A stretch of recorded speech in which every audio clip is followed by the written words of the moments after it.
ఏ ఊళ్ళో పోయినా కానీ కింద బుడపోవడం నుంచి పెద్దోళ్ళు అంటారు.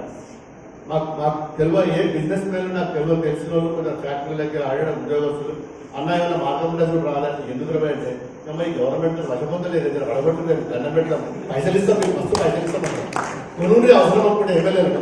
కానీ ఉద్యోగం దీన్ని ఉస్తే దరిద్రం ఇది దీన్ని మొత్తం కథపట్టిదని ఎంతో మంది అంటున్నారు. బిల్డర్స్ అంటారు, ఇండస్ట్రియలిస్టులు అంటారు. మీ ఖర్చు ఎంత పెట్టుకుంటారు, ఏ ఎమ్మెల్యేలు ఏం చేసుకుంటారో మీరు చేసుకోరు అనే కాడికి వచ్చిందంటే మీరు అర్థం చేసుకోవాలి. ఎంత దుర్మార్గమైన సర్పంచులకు బిల్లు రాలేదు. మన ఇలా చాలా మంది బిల్లు రావాలి మొత్తుకుంటారు. సర్పంచ్ ఇల్లు కట్టిన వాళ్ళు, లోరీలు వేసిన వాళ్ళు, రోడ్లు వేసిన వాళ్ళు, అంగన్వాడీ స్కూల్ కట్టిన వాళ్ళు, సంఘాలు కట్టిన వాళ్ళు పైసలు రాలేదు. ఇక ఇంకొక ముచ్చట చెప్తా మన దుబ్బాక గురించి.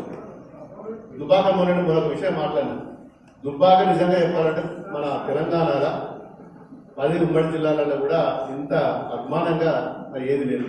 పేరుకు దుబ్బాక నియోజకవర్గం.